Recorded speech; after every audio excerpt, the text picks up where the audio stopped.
I'm the advisor, and I'm subject to peer pressure. All right, on three? Wait. All right, 1, 2, 3.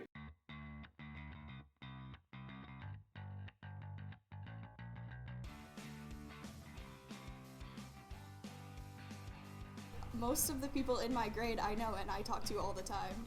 I was really shy, and I've been really shy ever since I was in elementary school, and I guess that just being part of IB helped me realize that I didn't have to always stay quiet. You know, you walk around these hallways and you're tripping over kids because they're working on things all the time. If you look at any of the classrooms, they are always tables. The kids are all over. You don't always know where the teacher is in the classroom because they're working with all the little groups. I was outgoing before, but now that kind of matured with IB. It's amazing to see the diversity of ideas and backgrounds and ethnicities and religions, and this is really sort of a melting pot of a program where people come in, and I think if you just threw them into that situation in a different type of environment, it may not always work so well. But with the learner profile and with that the idea of being principled, with that idea of being open-minded and communicator, people learn more about not only themselves but other people immediately. I like the smaller class sizes just because now I get to know everyone.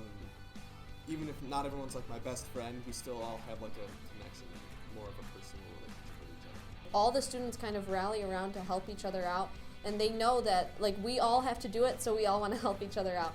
First of all, you always have teachers to turn to, and you have upperclassmen. I'll be a senior next year, but you can definitely always come talk to me. Don't even hesitate.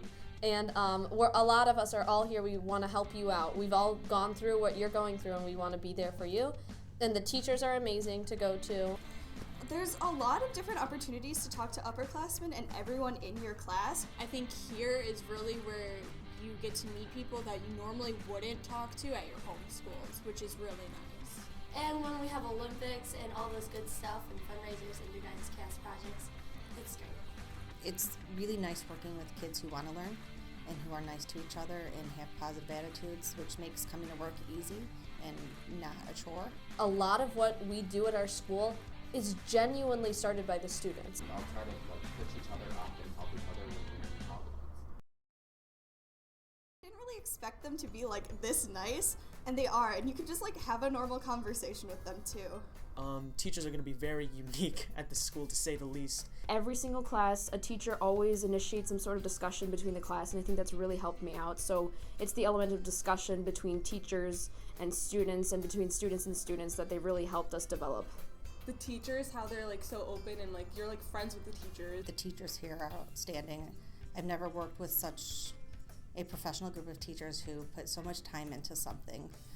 And it actually makes you want to do better. So as a teacher, I want to do better because I see what my coworkers are doing, and I want to make sure that I'm at least at a similar level to them.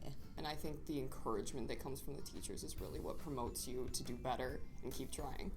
They're there to look out for you. With my AIMS advisor, Mr. Battaglia, he's always pushed me to try different things, explore new possibilities, and you see that a lot with the teachers who, in particular, are very passionate about what they practice and what they study and what they teach. These teachers are absolutely incredible. They're the type that they'll be willing to give up their lunch or whatever in order to help you understand something that you're struggling with.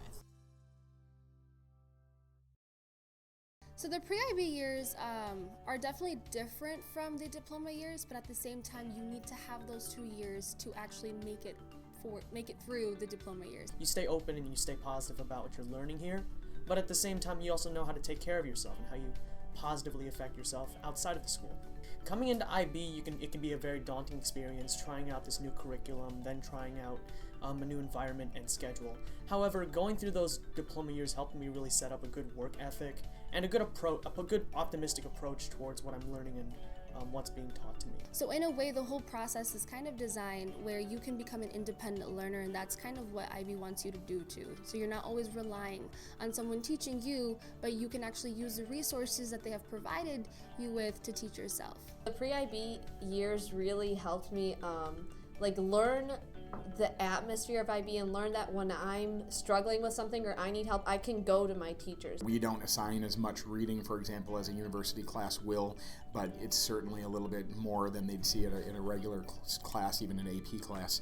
I know it's hard. I know the curriculum is hard, but we're not going to leave anyone behind. We're going to really help students. We're here for the students. We want them to succeed, and I think we're all on the same page. The experience in all three sciences really helped me know what I'd like to pursue further for junior and senior year and evening. We're here to learn.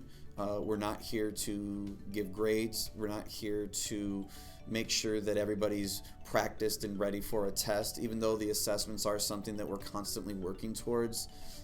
We ultimately come together in a learning environment to become better learners and develop our skills so that when we leave, not only do we have the knowledge that we have, but ultimately we have the skill sets that we need in order to be lifelong learners. And that's something that I think is really unique to this program. The thinking styles and the thinking that's required for university level history, we certainly do that in our IB history course. Not just understanding what happened, and it's not all memorizing dates and famous people, but the why things happen, and then the different interpretations that people have as to why historical events take place. We spend a lot of time talking about that, and that really mirrors what good university courses should be doing.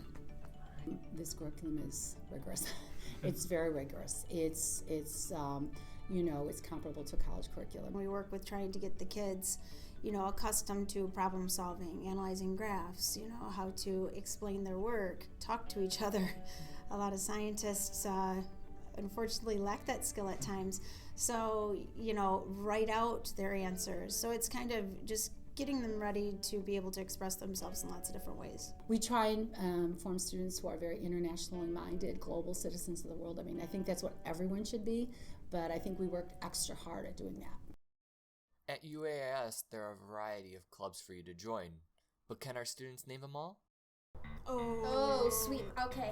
All right, Fashion, Amnesty International, GE, Key Club, Spanish and French, Japanese club. There's the robotics club, there's forensics and debate, there's the language club,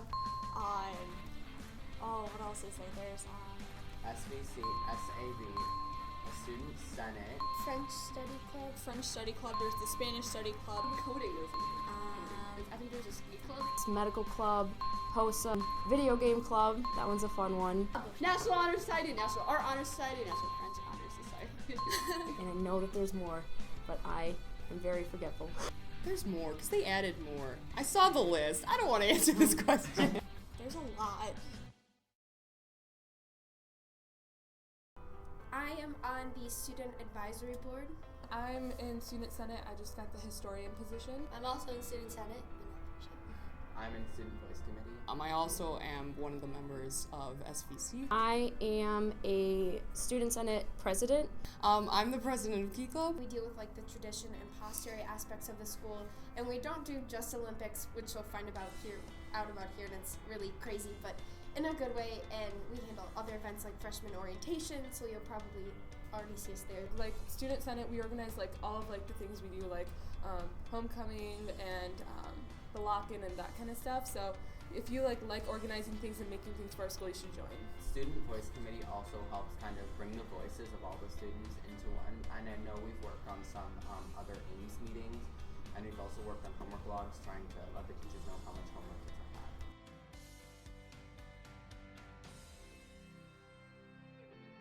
Definitely taking initiative is the most important thing, because it's one thing to have motivation and dreams, but it's also another thing to have drive. There's no set formula to become a leader, and anyone can be a leader regardless of your age, grade, or anything else. I don't think that you absolutely have to do this, because there's more than one way to be a leader. You don't have to necessarily have the top role. You can be a leader just by expressing your opinion in a class, or helping in your Socratic circles in your classrooms, things like that. To be honest with you, you just have to be yourself, and you have to be comfortable with who you are. Always give plans what you're planning to do as well. That you might run for a position or try for something or want to be on a committee, and you might not get it, but that doesn't mean that you lost your chance to be a leadership. Just always stay open-minded. That's really big. It's really important to be reflective. It's important to be a communicator, important to be a risk taker. Like, you don't always have to go by as old leaders did it, but you can do new things your way and innovate it by yourself as well. Freshmen, this is a great school, and you are lucky to be here, and it's a lot of fun. You're going to make a lot of great friends. You're going to have a lot of more opportunities. Keep an open mind. Don't freak out about stuff. It's just a great place to learn, and you have to trust the process. There's a reason why many of us who came to IB love, as a senior, we were going to miss IB so much. And to be honest, it shouldn't be a competing environment, because in reality you will become a huge, not a huge family, but like a small family who knows everybody. And sometimes that can be a good thing, and sometimes it's not really so much of a great thing. Accept everything in the sense that you can't be resistant. It's gonna be different, things are gonna change, you have to go with it, you have to try it. It seems hard, but it's not as hard as you think, and if you need help, just ask for it, and don't be embarrassed about it. When I got here, it's just you're friends with seniors, you're friends with juniors, even though you're a sophomore, and then you can still talk to freshmen on your way to class. So it's really it's just a really good relationship that you have with everyone. Make sure you go to things like the Powder Puff Games and homecoming and stuff, because that's where I met some of the first people here and got some of my original friends. I think the most important thing is to communicate with your teachers. You now have 8 classes instead of the standard 6. You've got an A-B schedule. You're going to have lots of different things going on back at your base school. You're going to have a lot of activities going on here. There's going to be a lot of timelines and deadlines that maybe you haven't been used to up to this point. And I think the most important thing is to keep an open communication with your teachers. Now I realize it's all a very relaxed environment. Everything is just really chill around here. Don't procrastinate. Seems like a good idea, but don't. Don't procrastinate. Everyone's going to say that, but it really helps. Do not procrastinate. My number one piece of advice would be not to procrastinate. You could take a nap, but that homework will still be there, so just get it out of the way. Stay on top of things. Do your homework. Don't procrastinate. Study for the AP exam a month in advance. I still haven't started studying. I have so many regrets. Don't be me, okay? So don't procrastinate. You can do it. There's so many people that have gone through this before you and made it that you're going to make it too. All right. I believe we're all set here. Thank you so much. Thank you so much.